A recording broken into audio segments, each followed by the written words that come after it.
Welcome everyone to the first meeting of the Committee of CrowdFarming's initiatives, 1% for the Soil. And welcome to the biggest community of regenerative agriculture in Europe. We couldn't be happier to welcome you today to this event. I'm Cristina, Head of Impact and Sustainability here at CrowdFarming. And who do we have with us today? Well, I'm Juliette. I'm one of CrowdFarming's co-founder. I'm actually in charge of everything that is related to farmers at CrowdFarming.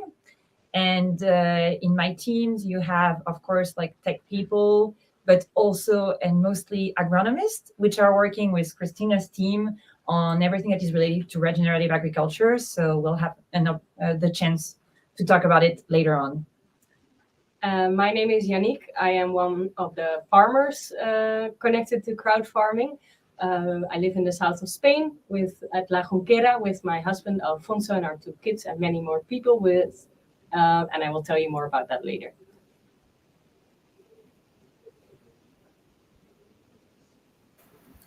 Hi, I'm Magdalena. I'm super happy to be here with all of you. I'm the German speaker. In case of you any questions or whatever you would like to ask and to speak about, I will be happy to translate and to help out. I'm the head of customer support, actually. So maybe we were already in touch if you know the name Magdalena or one of my colleagues. So super nice to be here with you. And hi everyone, I'm Amelia, the French speaker, so I'll switch to French now. Bonjour à tous et bienvenue au premier webinaire du comité de 1% pour le sol. On est vraiment ravis de vous voir tous ici parmi nous. Avant de commencer les présentations, je voulais juste préciser que la majorité du webinaire sera en anglais.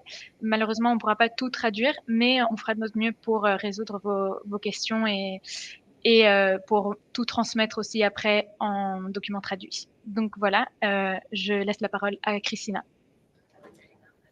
Thank you very much. So maybe Magdalena, you want to do a short intro for our German speakers that are in the meeting? Ja, genau. Also wie schon gesagt, ich bin hier so ein bisschen zur Hilfe da für alle. Schön, dass ihr alle dabei seid, auch alle aus Deutschland oder dem deutschsprachigen Raum. Und genau, also wir sind jetzt hier zur 1% für den Boden Community-Veranstaltung, der ersten. Und genau, falls ihr Fragen habt oder wir klären es gleich noch ein bisschen genauer, aber ich helfe mit Übersetzung aus, aber vielleicht will es ja auch jemand auf Spanisch oder Englisch probieren. Genau, weil der Großteil der Veranstaltung wird wahrscheinlich erstmal auf Englisch sein. Wir haben aber auch eine Zusammenfassung dann auch auf Deutsch. Also falls ihr Fragen habt, dann könnt ihr mich das einfach auch wissen lassen. Okay, that's it. Thank you both, Emilia, Magdalena. As you know, these 3 of us, we are the committee together with you, all of you that are in the meeting, the committee of this initiative, 1% for the Soil. First of all, I wanted to say that this is the first time that we do a live streaming. Maybe you've seen Emilia and myself in the podcast, but that's recorded. So if something happens, I just wanted to let you know that it's the first time that we do this and hope it turns out the best that it can. Okay, so let's start with the few topics that we had today. We've already introduced ourselves. As you've seen, we are quite an international community. We're doing this in English because the CrowdFarming community is a community from all across Europe, but we know that there's a huge representation from Germany, from France, and from the UK, and that's why we're holding the meeting mainly in English. But we will do some summaries in German and in French, as Emilia and Magdalena have told us. So what are we going to discuss today? So first, we're going to introduce a bit about what the community is about, what we consider regenerative organic farming, and why we decided to launch this committee and this initiative. Then Yannick is going to run us through her experience. Yannick was actually Yannick and her husband Alfonso. They were the first regenerative farm that we had in CrowdFarming. So for us, it's super exciting that she's with us today here to inaugurate this committee. And then we're going to go through the questions and answers that you left us in the type form. We gathered them into a few topics because there's so many people and we couldn't go one by one. And thank you so much because you left so many comments and so many questions. We gathered them in topics and hope we resolve them. But if not, let's stay in touch through the email, and we'll try to go through them afterwards.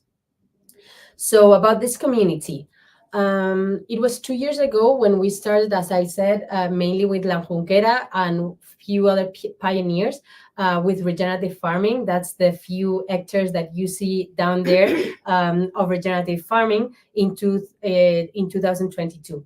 Last year, we started the pilot of regenerative organic farming in Spain with some farmers, and we elevated that number until 2,000 hectares.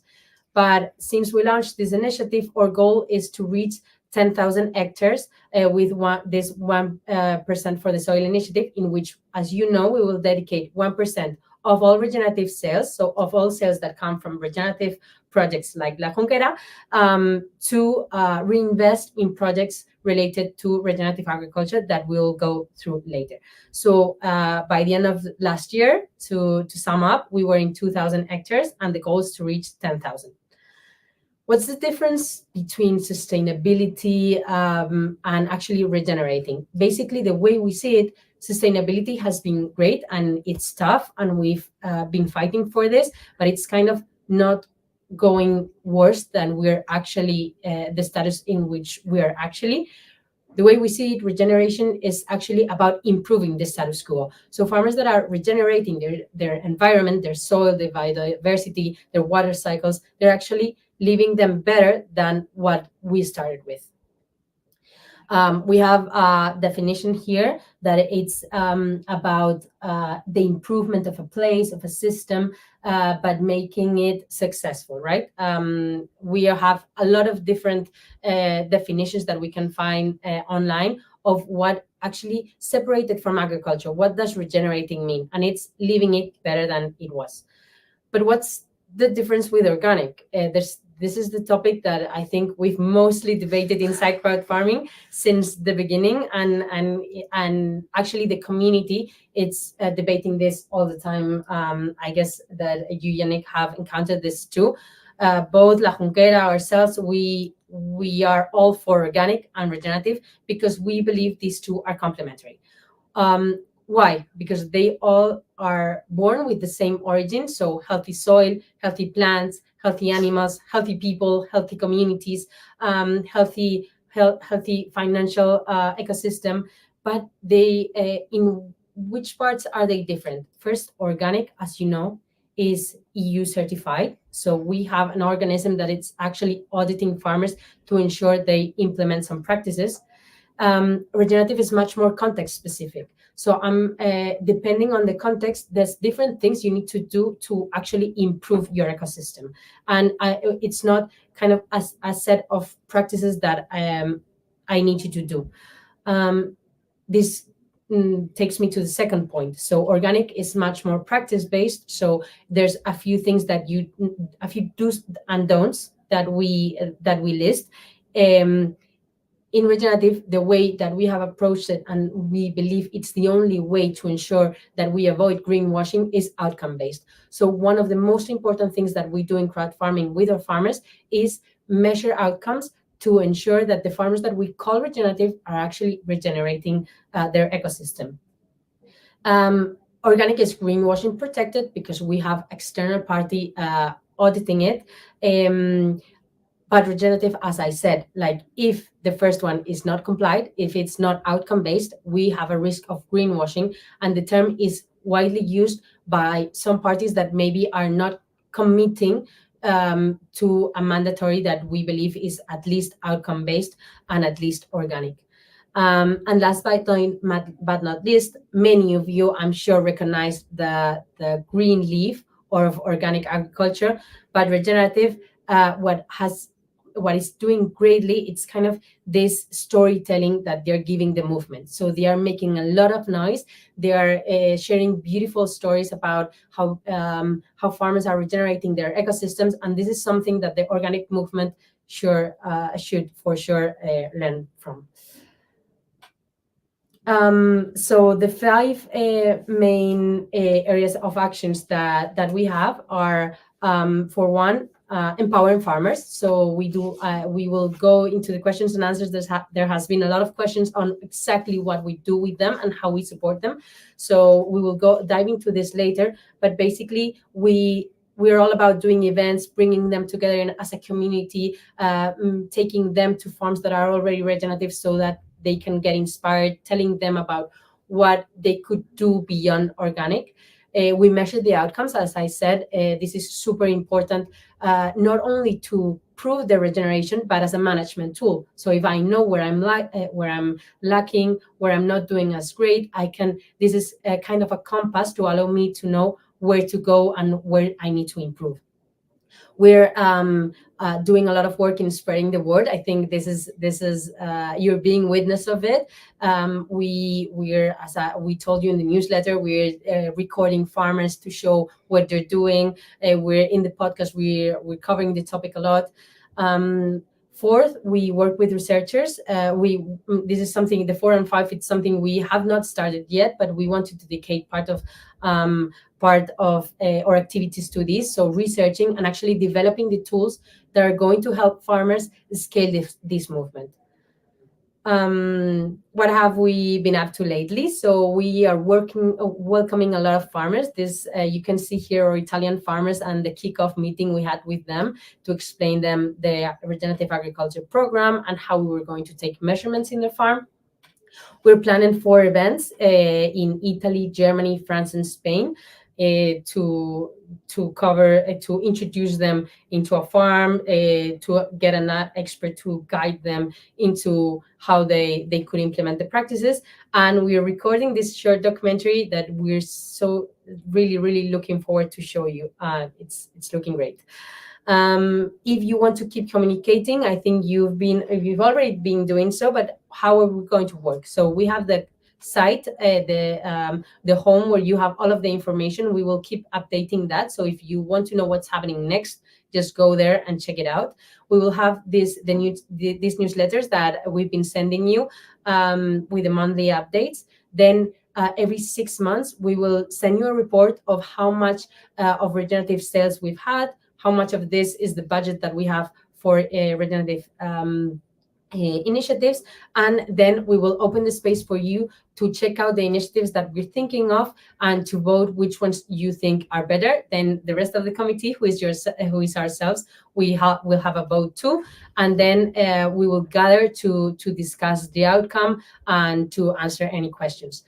Of course, you always have the questionnaire, the email to give us any feedbacks, ideas, to share knowledge. We're loving your messages, and see you in January. All right. Okay, so I would like to introduce you to our farm and to my experience as well with our farm La Jonquera, which is in the south of Spain, in Murcia. I'm gonna click on the... So maybe we can leave just a second, I'm sorry, Jenny, Yes. to Madalena and Emilia to do a short recap of what's been happening. Also, I speak very quickly and I'm sorry for that. Good. But we have a lot of things to discuss and we'd like to cover them all. So please, Madalena and Emilia, jump to stage to do your summaries in German and French. Ja, dann lassen wir Chris mal kurz eine Pause zum Atmen. Genau, also was machen wir hier eigentlich? Ihr habt es ja alle schon mitgekriegt und deswegen seid ihr ja auch eigentlich alle hier. Es geht bei uns vor allem bei dieser 1% für den Boden Initiative darum, dass wir für die Einnahmen, 1% der Einnahmen, die wir selber auf CrowdFarming über die regenerativen Projekte einnehmen, dass wir die sozusagen wieder investieren wollen, um, wenn alles klappt, 10.000 Hektar regenerativ sozusagen mitzuhelfen, das anzubauen. Und genau, also es geht vor allem, Chris hatte das in der Präsentation nochmal geschickt und wir haben die auch schon geteilt. Im Chat wurde darauf hingewiesen, dass die Dokumentation auch schon auf Deutsch vorliegen müsste. Macht euch aber keine Sorgen, wie gesagt, ihr kriegt das auch alles nochmal nachgereicht. Genau, also bei CrowdFarming geht es ja darum, die ihr alle hier seid, nehme ich mal an, dass ihr alle schon mal was bestellt habt, dass Bio und regenerativ sich einander nicht ausschließt, sondern sich eigentlich gegenseitig komplementiert. Also für alle, wo die wo die Frage vielleicht ausstand, was hat das eine mit dem anderen zu tun oder ist es was anderes? Genau, es ist ein bisschen schwierig, weil Regenerativ keine Zertifizierung hat, Bio dagegen natürlich schon. Bei uns geht es allerdings darum, dass halt eben Bio irgendwie lange nicht mehr ausreicht, sag ich mal so, um die Böden tatsächlich einfach auch auf lange Zeit gesund zu halten. Ne? Also bei Regenerativ geht es vor allem um Förderung der Biodiversität in den Böden, auf den Plantagen, auf den Höfen, also nicht nur im Boden, sondern halt eben auch darüber hinaus. Und wie gesagt, halt eben auch das in dem Sinne zu fördern, dass ja, wie gesagt, also auch verschiedene Sachen angepflanzt werden, das nicht auf Monokultur basiert. Das, was bei Bio an sich erstmal nur rein von der Zertifizierung her nicht unbedingt reguliert ist. Ne? Das heißt also, und darüber hinaus, Janik, ihr werdet sie gleich kennenlernen, ist natürlich nochmal ein ganz anderer Hintergrund, was die Landwirte machen, wer sie sind. Es ist halt viel, viel persönlicher, so wie es bei uns auch bei CrowdFarming ist, dass ihr die Landwirte kennenlernt, dass man einfach auch weiß, wie haben sich die Landwirte dazu entschieden, auch regenerativ zu arbeiten. Wir von CrowdFarming ganz schnell noch haben dazu schon verschiedene Seminare auch tatsächlich durchgeführt. Also ihr habt es in der Präsentation gesehen.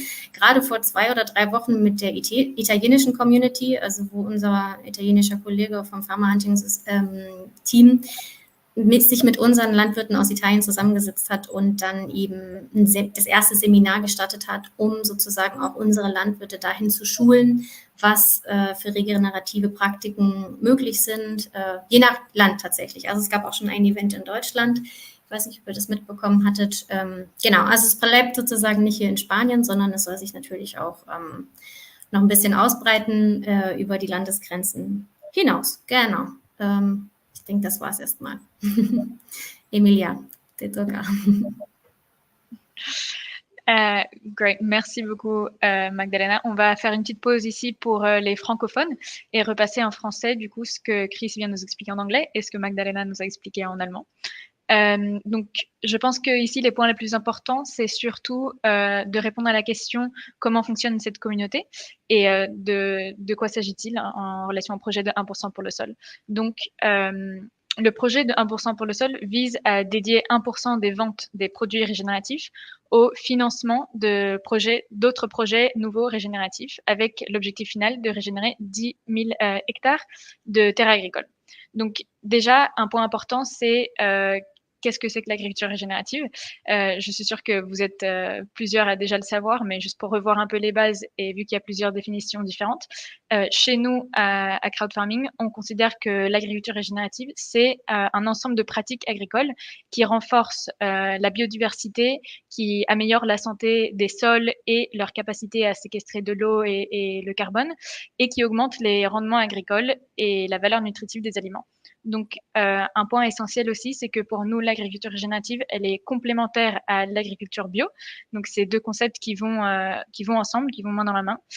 Et voilà. Et puis ensuite, en termes de communication et ce que la communauté représente, on a plusieurs outils de communication avec vous. Donc, tout d'abord, sur la page d'accueil de 1% pour le sol, vous trouverez toutes les infos mises à jour sur ce qui se passe, les prochaines actions à entreprendre, les projets sur lesquels on travaille, etc. Et vous recevrez aussi une newsletter mensuelle avec un résumé de nos activités.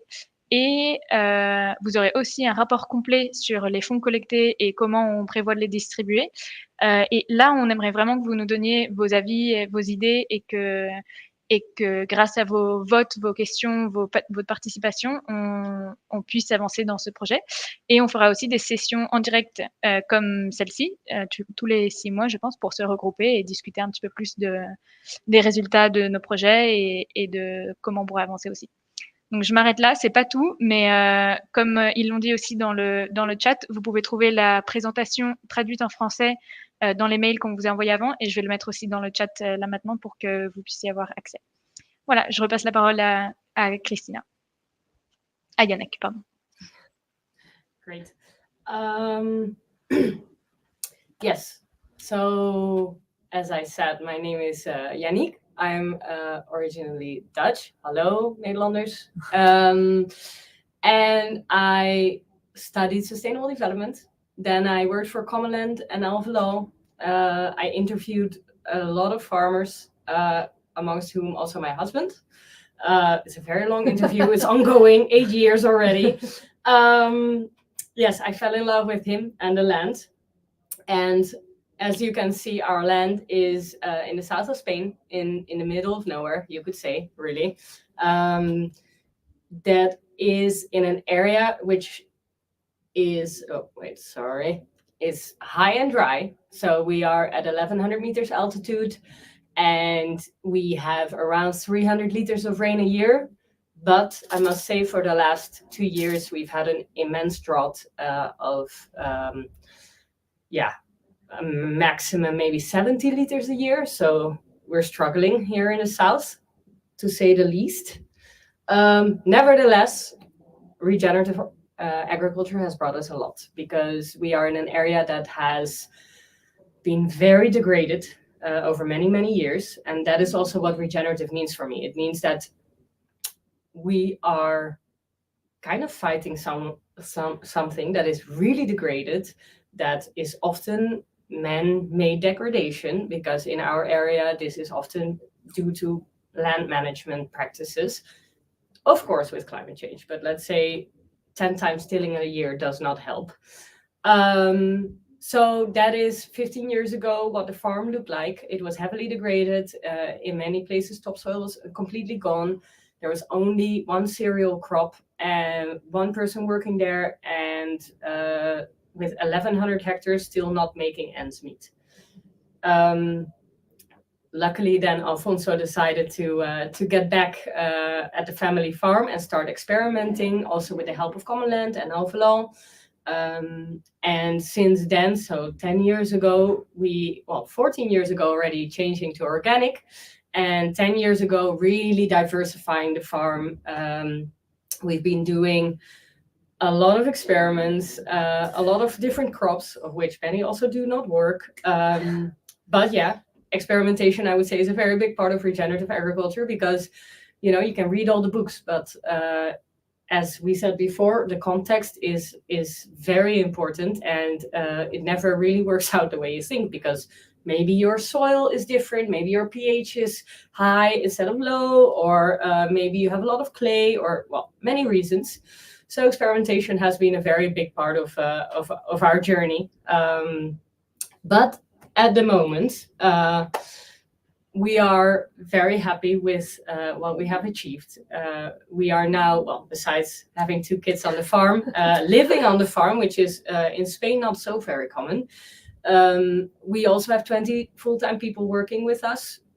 We also have an academy, the Regeneration Academy, where we do a lot of courses and do a lot of work together with also universities on research, on knowledge sharing locally.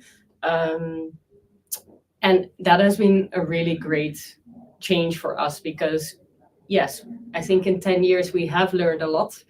And now we are at the point where we can also share this knowledge with other people, because we have seen by working with other farms that this knowledge is also transferable.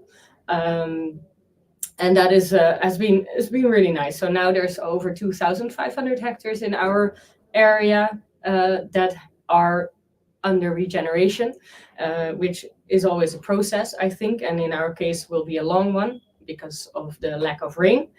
But we do see a lot of changes already on our farm. So now we have over 20 crops. We also have over 150 cows, which is quite exciting, because we work with this no fence system, and they move around everywhere with horses, and sometimes they escape. It's also very messy. Sometimes you have a cow in your garden looking in your house. No, but it's really nice. And we are constantly also developing with climate change, because 10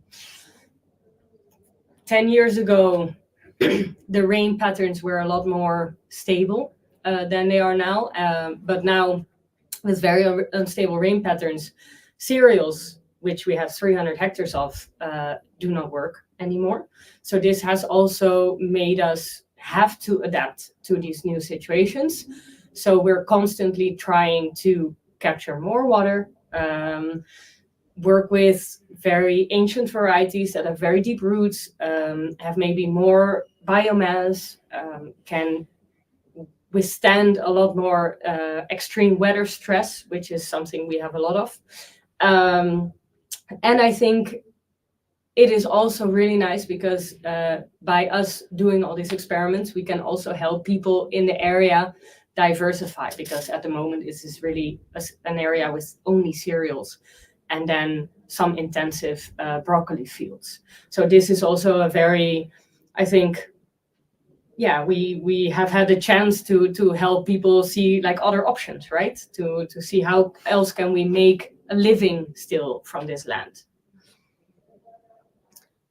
Yeah, so for us, what is regenerative agriculture? As we already said, organic is for us at the minimum base. Personally, I believe that putting pesticides on your land cannot be combined with regenerating that same land. Sorry if I make anyone angry right now. It's a personal opinion. Great if you can do it, but I feel like that. And for me and for us here in the South, it has a lot to do with the degradation of land. So when we're talking regenerative agriculture, because of course this is a very beautiful term for greenwashing, but we have to go back to the source, right? Why do we need to regenerate? We need to regenerate because something is really heavily broken. Something is really heavily degraded. That is the reason. And that is what we're trying to stop. And that is also what we're trying to transform into, again, healthy ecosystems. So we're not even only talking farm, we're talking the whole landscape here, because farms, that's something we realize now, is that we can do everything really the best we can. But if our upper neighbor plants a lot of lettuce and sprays it a lot, that will come to us. So it doesn't suffice to say we only do our part, right? We need to try to get everyone along. So really great that you're all here. So some of the practices that we do. So in the upper left area, what you see is swales. This is something we do mainly in the cereal fields. It's like little canals on contour line that really help to stop the rain from kind of flowing and eroding the land. And with that, it will infiltrate slowly. So these are really great measures, let's say, to infiltrate more water, but also to keep your topsoil on your land. And what we saw, which we did not really expect, is that those lines are really amazing corridors for all kinds of wildlife. So they're literally highways to get over the land, right? So you see loads of tracks, loads of shits, a lot of stuff. Then on the right corner, upper corner, we have vegetation strips. Now you might think, hey, what happened to no-till, right? So no-till is really great, but in our area, we don't have enough rain to make that happen. So we did that for a few years. All our trees died because the competition for water is still too big. Why? Because organic matter is not yet high enough to deal with two types of vegetation, let's say. So we needed to come up with a compromise while building soil health, while stopping erosion, while keeping all this healthy soil kind of on that piece of land. And that's the vegetation strips. So those are lines of, let's say, 3 meters wide between the tree crops that really do that function. They stop erosion, they are great for pollinators, they bring back life. And we see already differences in soil organic matter. So it works. It's not complete covered yet, and that is something we hope to grow towards too. But it's a start. So that is also this, transformation to regeneration, right? Then on the left corner, low corner, you see keyline. So something else that we do to really try to capture as much water as we can in the dry land, so the not irrigated land, is to work with keylines, which means that any water that flows can be captured as well as possible. And it's also one of the ways to really stop erosion gullies from forming, which is a massive threat to our land and to the fertile soil on our fields. And then in the middle low part, you have the cows, which is holistic grazing, which is something that we have started doing since 5 years. 5 years ago was so messy because we had to do all the fencing, but now we have these electric collars that are here that give a music when the cow comes too close to the border. And cows never come close to the border anymore. And they graze all the areas bit by bit and fertilize them at the same time. For us, it's a really great way to get more organic matter on our land. And also in our area, something that happens a lot, and this is not very common maybe in more wetter areas, but is that plant material oxidates. So what you see a lot is the sun is so sharp and so hard that instead of kind of composting by itself, plant material just oxidates, getting all the nutrients basically in the air and out of the plant. The plants turn gray and then it's gone. So what the cow does is basically recycling all that plant material and turning it into something that the soil can actually use. So very helpful for us. And then in the right lower corner, we have a lot of ponds. We've already dug over 100 and they work increasingly well, I could say. So we now have 100 places with sometimes temporary and sometimes already forever water. And that is really something that changes the ecosystem massively. Because when you have water, you attract all of a sudden loads of wildlife. It's crazy that within 2 days after digging a pond, it's full of frogs. And we don't have water like many kilometers around us. So that is how fast it can go, right? And that is, I think, also something that is important to realize, even in the most barren of places like ours. It can happen. You can do it. Some things cost less time and something costs a bit more time. But we do see the changes, and not in even, well, within a lifetime, right? So that is, I think, always a very hopeful thing to know. Yes, a little bit more about our vision. At the moment, we are busy with a 30,000 hectare watershed project, including all the stakeholders of the valley around us and the drying up river, and try to really regenerate the whole watershed, bring the river back because it's not flowing anymore, and really fight the intensive extractive agriculture that is coming from the coast, together with the local government, nature organizations, but also all the local farmers are involved. So that's very exciting. It's gonna be a long thing. I would say maybe 20, 30 years that we're busy with this. We've got time. We have time, no worries. But yeah, that is our next, let's say, big project. And of course, you can adopt an almond, which would be really great. Yes, that is something that I think for us has been really nice, because a project like CrowdFarming is a way for us that people actually get to know our story, but also are able to actually eat from our farm. Because otherwise, it's the 5 neighbors that we have next to us, but it's very difficult to get your almonds directly to the clients. And this has been a really nice way for people to connect with our farm. Also the only way, because otherwise it gets just all on the big bunch of almonds in the village next to us. And it's really helping us also to connect again with the outside world, and to share our love for the products that we have created. This is Alfonso, by the way. Yeah, this is my husband. She was talking about before. Yes, yes.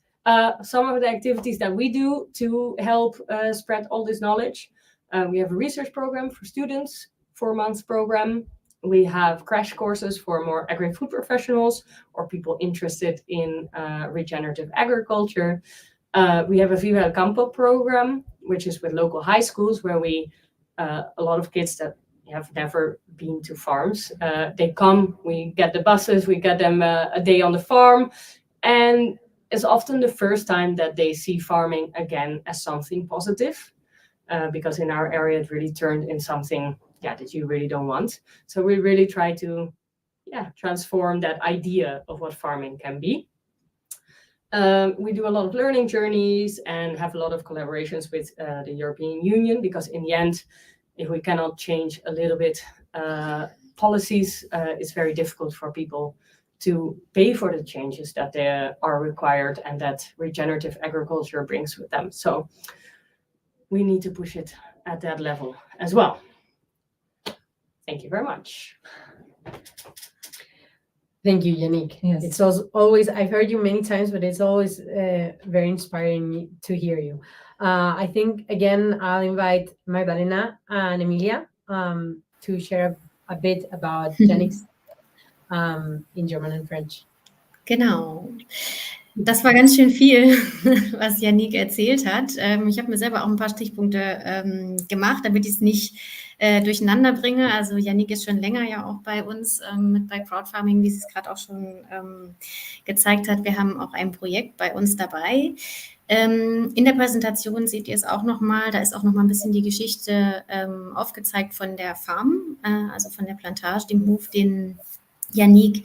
auf dem Yannick wohnt, als sie sich einfach damals dorthin gekommen ist, eigentlich um ein Interview zu machen, das hat sie gesagt, mit Alfonso, der diesen Betrieb auch wieder in die Familie oder in die Produktivität zurückgeführt hat. Also habt ihr wahrscheinlich gesehen, ist auch schon ein relativ alter Betrieb, aber eben überhaupt erstmal mit Biopraktiken anzufangen und dann auch natürlich sich dem Regenerativen zu öffnen, war ein ziemlich schwieriger Pfad, weil es halt, wie gesagt, auch nicht richtig Bestimmungen gibt. Also solange es kein Label gibt oder solange es halt eben auch keine Gesetzgebung gibt, was erlaubt ist und was nicht erlaubt ist, ist natürlich, geht sehr, sehr viel auch über Probieren.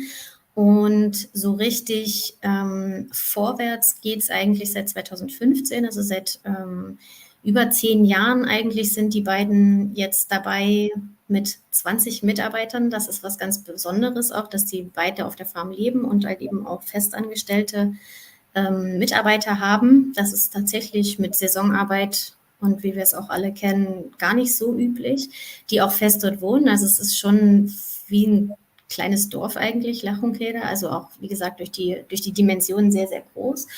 Und alles das, was man als regenerative Praktiken bezeichnen kann, geht tatsächlich über Ausprobieren. Also sprich, ihr habt es auf den Bildern vielleicht gesehen, wo die Farm liegt, in der Nähe von Murcia. Und Murcia ist an sich sowieso schon eine sehr trockene Region in Spanien. Also deswegen sind zum Beispiel auch eher so Mandelbäume relativ gut, weil die halt relativ wenig Wasser brauchen, aber eben mit Klimawandel zum Beispiel oder extremer Trockenheit oder phasenweise extremen Trockenheit ist es natürlich in den letzten Jahren noch schwieriger geworden.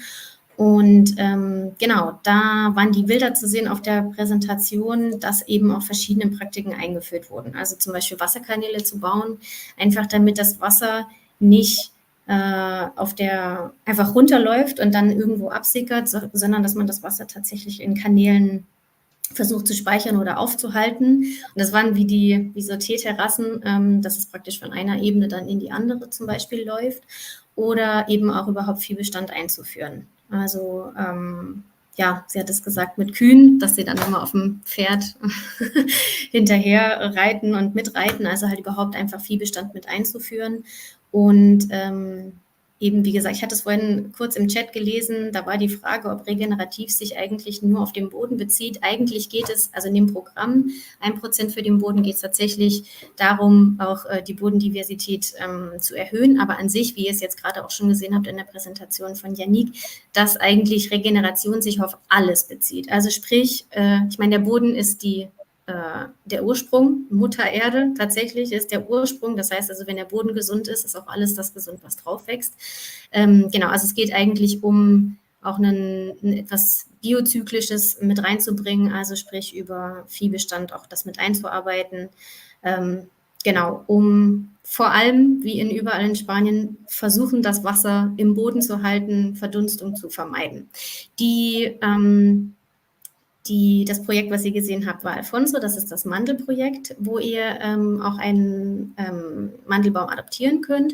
Und das, was Sie auf Ihrer Farm vor allem haben, ist ein Research-Programm, also wo Sie praktisch auch mit wissenschaftlichen Werkstudenten auch zusammenarbeiten, man einen Master machen kann und auch so 5 Tage Deep Dive, wenn man möchte, danach einfach hinkommen kann. Auch im Chat stand, dass man auch gerne zu der Farm von Yannick gerne fahren könnt. Besuche sind natürlich herzlich willkommen. Und wie gesagt, das sind diese Regeneration Academy ist halt eben dafür auch, dass es nicht nur in dem kleinen Ort bleibt, die La Jonquera, sondern dass es sich halt eben auch ein bisschen weiter ausbreitet tatsächlich. Und dafür ist Crowdfarming doch ganz gut. Ist eine ganz gute, fruchtbringende Zusammenarbeit bis jetzt. I will head to Emilia. Passe palabra. Parfait. Donc, une petite pause encore pour les francophones. Un point important pour nous dans ce projet, c'est d'avoir des exemples et des cas concrets qui peuvent nous aider à mieux comprendre le fonctionnement et les besoins d'une transition régénérative. Donc ici, Yannick a partagé avec nous son expérience sur sa ferme La Jonquera, qui est située dans le sud-est de l'Espagne. C'est une zone qui a beaucoup souffert par le manque d'eau et de sécheresse dernièrement. Et du coup, c'est une ferme familiale où elle vit avec son mari Alfonso et où ils sont en train de transitionner envers un système régénératif à travers plein d'expérimentations, d'essais et de pratiques. Donc, ils ont commencé leur aventure régénérative depuis 2015. Donc, ça fait déjà pas mal de temps qu'ils sont sur ce voyage et les résultats sont incroyables. Vous pouvez trouver plus d'informations sur la page web de Yannick et la Regeneration Academy. Donc, aujourd'hui, c'est une ferme qui accueille des étudiants, des entrepreneurs et des chercheurs pour aider aussi à une transition à plus grande échelle en dehors de juste leur ferme. Et c'est aussi nos premiers agriculteurs régénératifs chez CrowdFarming. Donc, un cas d'inspiration pour nous très important. Et on travaille avec eux surtout pour leurs amandiers. Donc, ils vendent des amandiers régénératifs sur notre page web. Et vous pouvez aussi trouver plus d'informations sur leurs projets et leur développement là. Et voilà, je pense que Yannick a aussi rentré dans plus de détails par rapport aux pratiques qu'ils mettent en place, les pratiques régénératives qu'ils mettent en place. Je vais laisser ça pour le résumer plus tard parce que c'est super intéressant, mais malheureusement, je ne pense pas que j'aurai le temps de tout traduire aujourd'hui. Yes, if we had more time. That would be great. Thank you, Magdalena and Emilia, for the summary. So now we're going to, and thank you so much, Yannick, for, again, a very inspiring story.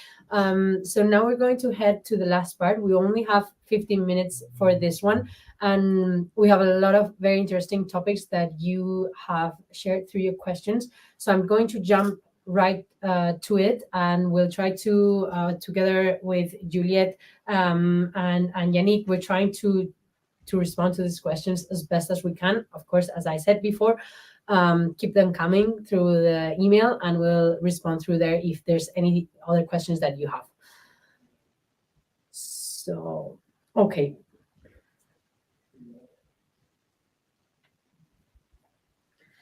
Right. So it's going to be hard to be very fast on those questions because you asked really great questions. And as we were saying, agriculture is context-based, so it's a bit difficult to just say it's like this or like this. But there were like so many questions about regenerative practices that we're putting in place. So thank you, Yannick, for all your examples, because I think it makes it much easier to answer now. Just as a reminder, we said it at the beginning, but at CrowdFarming, we do believe in organic agriculture and regenerative agriculture. So most of our farmers are organic, or if they're not organic, they're in transition to organic because we have a program also for transition to organic. Every year, we make a survey to our farmers through our agronomist to understand a bit how they're feeling, what's happening on the fields, and of course, how they see their work with CrowdFarming. And it's a great opportunity for us to get feedback and to get some information. So from this survey, we get some information of what regenerative practices they're implementing. And what's very interesting is that I'm going to give you some examples with the results. And you have to consider that the farmers that are implementing and answering, they're not part, all of them, of the regenerative movement yet. So we're working on that with our teams. So it's really promising because it means that there are so many farmers already doing so many things in order to regenerate their land, because as Yannick was presenting, they see that it's really beneficial for them and it makes sense. So most common practices we have reduced tillage. Yannick was saying it's complicating in her farm, but we have 62% of our farmers doing it. Then we have cover crops, about more than 50%, composting, about 50%, more efficient irrigation, and or encouraging root extension. Yannick talked about it too, about 40%. It's a huge topic right now with all the issues with water in general in Europe, especially in Southern Europe. And then integration of livestock. Some of them are trying, just as the cows, as Yannick was saying, we have less farmers trying this, about 20%.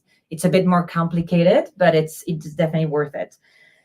Then we have, of course, some farmers doing crop rotation, about 30%, pruning improvement for quality and quantity. So it's very, let's say that they're doing many things that is really based on their context. How do we choose the practices? Or how do they choose the practices that they will implement? It's really about a thinking process based on a first analysis that Chris you will talk about it later. But at CrowdFarming, as we're outcome based, you need to have a basis to see the evolution. So we do some analysis of the soil with the farmer, and from that, understanding their issues and the problems they're facing, we can see with them what could make sense in terms of practices. We have an agronomist team, as I was saying, that's helping them out on that, and they know a lot of things because they're talking to many farmers, so it's great. Then, of course, the farmers themselves are always happy to share best practices, so they can help each other. As Yannick was saying, they're always surprising, so it's good to hear from others. And then we have access to, let's say, a pool of experts that can also help on specific topics. Like, for example, in the south of Spain right now, we have some farmers interested in auxiliary fauna and flora, so we'll have a training in the coming weeks. We try to adapt to their needs. But that would be it. I think there was a last part that was asking about the virtual circle of regenerative agriculture. I know I need to be fast, but I think it's very important to talk about that. So just to go back also, we've discussed about extracting, right, in agriculture. Without demonizing or just judging or anything, it's true that when you look at conventional agriculture, what has been like the North Star has been producing and yields. It can be explained first by so many reasons, but that's has been the situation. And this has meant many times extracting from the land, which has meant like killing the soil and leaving the land not fertile. And that's really the difference with regenerative, where we're trying, as Yannick was saying, not only to make sure that we don't degrade more, but also to improve. And this, when you create a balanced ecosystem, creates really a virtuous circle for the entire ecosystem, and it enables your crops to be more resilient. You can have more wildlife, as Yannick was saying, you can better manage your water. So it's all very virtuous. And apart from that, it's definitely for the farmers a healthier and an interesting economic business model. This is why we really believe in that for the future. Thank you. Yeah, sorry. I tried to, it's so deep that it's... We're super enthused about this topic, so we can get... Yeah. What we're going to do is, because we have 10 minutes left, and I'm mindful of the time of everyone that it's out there, what we're going to do is we're going to carry on in English. If we have time in the end, we can have Magdalena and Emilia do a short summary. If not, we commit to having these answers that we're giving you. We'll have them in the homepage that we have, like written in each one of these languages, okay? So next one, it's how do we, there were so many questions about the specifics of how do we train farmers, how were we working in this expansion, how are these each stages that the farmers go through with us, how are they coordinated? Well, it's our team mainly of impact and sustainability together with the agronomists on the field. So this tandem, we organize mainly the farmers in two ways. So in one, we do farmers events in which they do two of the things that you're commenting in many of your questions. They build community. So farmers, the first time that they see each other in the area many times is through these events. Many times they know that Yannick, you know your neighbor, but maybe someone that is a bit further away or that has different crops you haven't met. And these events, what they do is they build a crowd farming community outside of the platform, so on real life. And there's so many things that just by bringing them together, they can learn from each other. So that's one. The second one, in these events, what we do is mainly do an introduction of regenerative agriculture, both through an expert, giving them the basics, but also seeing that in the farm. Because as soon as you step on a regenerative farm, you can see so many things working differently. And of course, they've seen so many farms and they've seen things done differently, and they start asking questions. Another thing we do is go through the specific worries and challenges that that specific crop and that area has. So, for example, in Yannick's area, it's water. It's the same case in many places of the south of Spain. But in France, we're going to encounter different problems. So each one in the community, we focus in the regenerative agriculture practices that they can implement for that specific context. And also we do workshops in which an expert together with the other farmers can give each other feedbacks on how to improve the farm. Then, so as I told you, we've already done, I think, 3 or 4 already in Spain, and we've done one in Germany, and we're doing a few more before the end of the year in these 4 countries. And then we have the Regenerative Agriculture Program, which is basically, as Juliette was saying, we start by measurements in the farms. We focus pretty much in soil health, we focus in biodiversity, and we focus a lot also in water cycles. They are all super related amongst each other, but there's different things. We take SAP analysis, we take water analysis, we take soil samples, visual soil assessment. So we do a lot of tests, not us. We do it with an external party of agronomists and the partner climate farmers that's helping us in this process. And then they get like a general outcome of a score, a regenerative agriculture score in these 3 specific areas. So soil, water, and biodiversity. So as I was saying before, they have like this compass that guides them in where they have to focus for next year. So we have a first session in which we explain this whole process like we're doing with you. Then when they get their scores back, we do a session with them in which we explain how to interpret the results that they got from the analysis and how to elaborate a regenerative agriculture plan. So they are committing in this to a certain practices that they are going to implement across the year to improve that score. And not only to improve the score, but because they saw in their in the scores that they were lacking. And after this, they start sending different photos or bills to actually state that they're doing those practices. Next year, talking about virtuous cycles, 1 year later, we go back to we take the same samples and we saw we measure the outcomes of those practices. So here it's not only to say, okay, you passed, you didn't pass. It's okay, maybe you thought you were doing this practice because it was good for your environment or for your soil health, and you detected that actually it didn't have the outcome that you thought it would have. So it's super important to measure, and it's kind of our guiding principle of regenerative inside crowd farming, because it helps you uncover some myths that maybe you thought were doing good to your environment. So basically, this is it for this one. Maybe we can move to the other one that it's super related to this one, that it's what are we measuring in terms of metrics and data.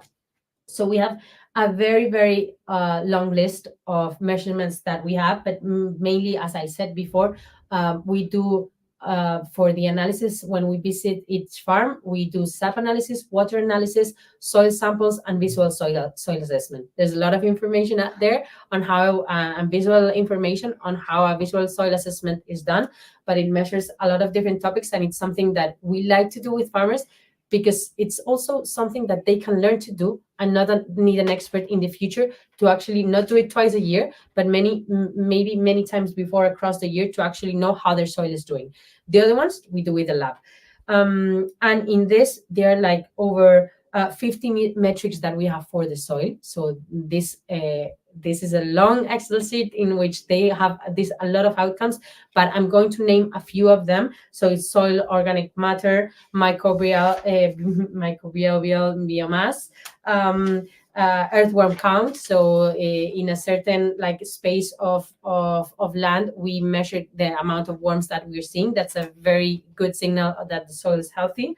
Aggregate stability, infiltration rate. So for example, if Yannick was saying, if the soil it's super compact and so the water, instead of being filtered in, it will just run away and take all of the soil of the topsoil with it. So all of these things are representative of a healthy soil. As to sharing the results on farmers' improvement, this is a great question. So at the moment, what we're doing is we cannot share the results of the improvement of farmers because we haven't, the program is not yet that is not a year yet. But this October, we are super excited because we're taking the measurements, the second measurements of the first cohort of 15 farmers. So we will have the first results and see how it went, and which ones improved, which ones we need to review what they were doing and check again. So towards the end of the year, we plan to publish the results of this first cohort of farmers. Great. The next question was about the cost of transition to regenerative agriculture. So it's a very difficult point. Of course, there's many studies that were made. We've read many of them, I have to say. We checked, and more or less what we've seen is that experts are talking about 150 to 300 euros per hectare. But for us, it's a bit of an information that is oversimplified because of the context we're discussing about. Then when transitioning to regenerative agriculture, you have cost, of course. It can be equipment, hand labor, and other things that you need to invest in. But maybe you can also save some money. For example, in case you're not organic yet and you're reducing synthetic fertilizer, well, you're not buying so much next year, so you're actually saving. So it's a bit complicated to just put it like this, but it's true that it's costly, and Yannick reminded it for all of us. So how can we help the farmers finance? Well, of course, you have initiatives that are like this one, trying to support this change. And then it's true that we're seeing a very small, but still we're seeing it, step in the financial/insurance world, where as players are seeing that definitely regenerative farms are more resilient, it makes sense for them to finance this type of initiative. So it's very positive in a sense. So maybe there will be more funds in the coming years for regeneration. Another thing that's definitely key for us is the European Union, as Yannick was saying. I don't know if you are aware of that, but currently the Common Agricultural Policy is being renegotiated.